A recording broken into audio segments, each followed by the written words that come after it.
So adrenaline, you can see all those effects, mobilizes our blood sugar, gets our body ready to take action. All right, so our last two endocrine glands here are called gonads. That word itself, probably have heard, but it's a generic term for reproductive organs, or reproductive glands, I should say. In males, the gonads are the testes, and females, they are the ovaries. And they're both endocrine organs, but obviously reproductive organs as well. So the testes in males produce a hormone called what? Testosterone. Testosterone comes from the name. Males have two testes. We'll talk more extensively about other functions besides releasing testosterone when we get to reproduction, but they release testosterone. They also make sperm cells for reproduction. And testosterone is the male sex hormone. And so what that means is it's responsible for the development of what we call secondary male sex characteristics.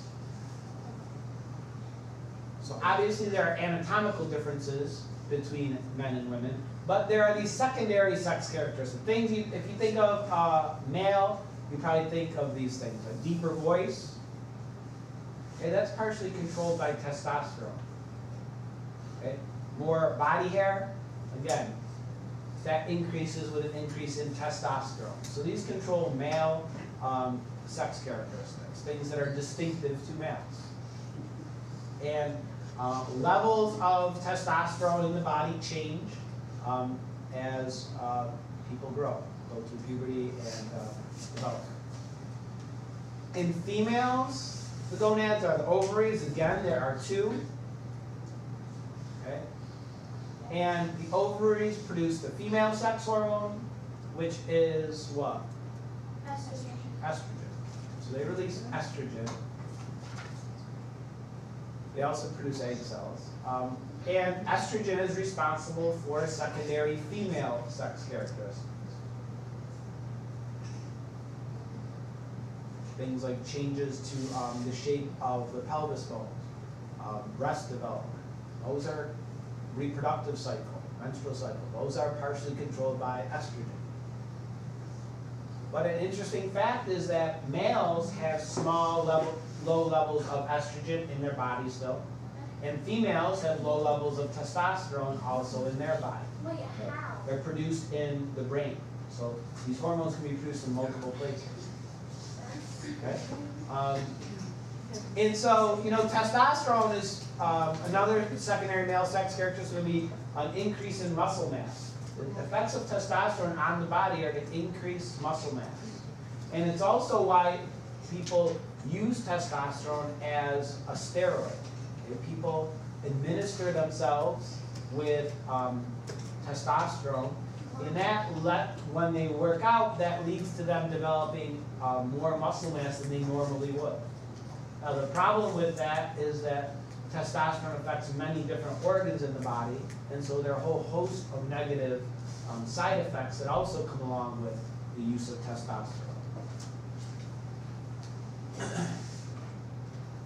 Okay, any questions about any of the endocrine glands or hormones? You don't have the...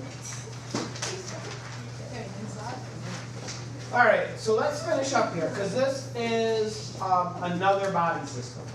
We're just going to briefly talk about this, but it's called the lymphatic system. And the lymphatic system is a series of vessels or tubes that run throughout our body, and they carry body fluid around. Okay, so our bodies, all of our cells are surrounded by this sort of liquid that's called lymph. Okay? And lymph is part of our blood, but it also comes out of our blood and just sort of bathes all of our tissue. Okay? And so this is also a part of the lymphatic system because it's a series of tubes that carries lymph, but also helps to rid our body of pathogens, of organisms that could be harmful, that could cause illness. So the lymphatic system circulates this fluid around our body. And so the name for that fluid is lymph. And it moves around our body, and along the way it picks up pathogens. Oh yeah, yep. Gotta write that. It's okay, you'll be alright. And eventually this lymph returns back into your bloodstream. But before it gets there, it goes through these little areas that are called lymph nodes.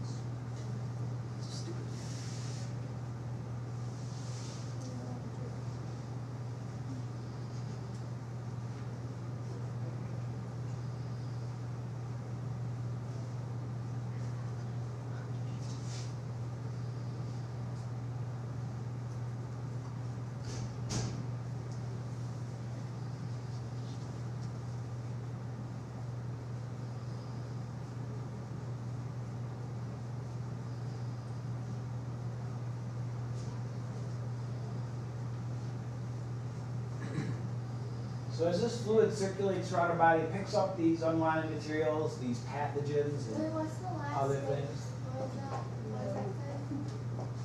A thing? node. Oh, I thought the node. Node. Okay, so these lymph nodes trap bacteria and they trap viruses from the body. And inside of them are a whole bunch of white blood cells that are called lymphocytes. And these white blood cells help to destroy the pathogens so that they don't make you sick.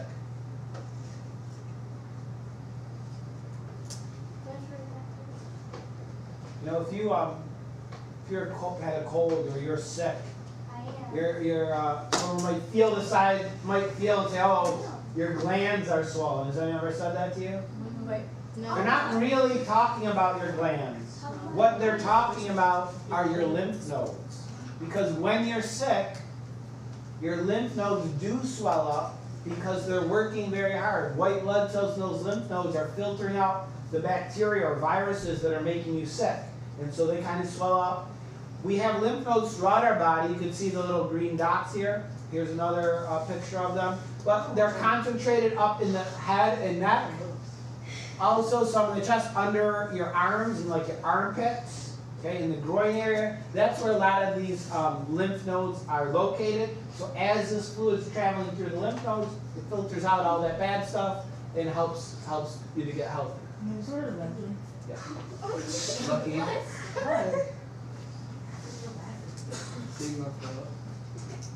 So just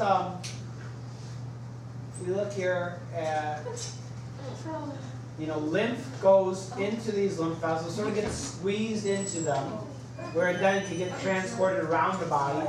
And along the way, as it goes through, this is a lymph node, but you can see in here are white blood cells, which destroy any pathogens, and then the lymph continues on after it's sort of been filtered out. Okay? And so our lymphatic system is extensive, travels throughout our body, and there's other lymph organs, including tonsils, the spleen, lymph nodes. These are all parts of the lymphatic system. Now, we've talked about elephantiasis, right? Yeah. When we talk about parasites, because elephantiasis is a disease in which a parasitic worm makes its way into the lymphatic system and basically clogs it up, so that body fluid can no longer get back and spread throughout our body, and therefore pools of area, and the tissue in that area starts to swell. It usually severely affects the lower extremities, where they can swell up, twice or three or many more times their original size, become painful, can get infected, can be unable to be used very well. So I have some pictures here that are a little bit graphic if you're one of those people. Maggie, turn around. Maggie. So here, this is a relatively, compared to some of them, this is a milder version, but you could see the difference in this person's. Mild. Yeah, that's why it's called Maggie, it. it's not bad. So it's quite swollen.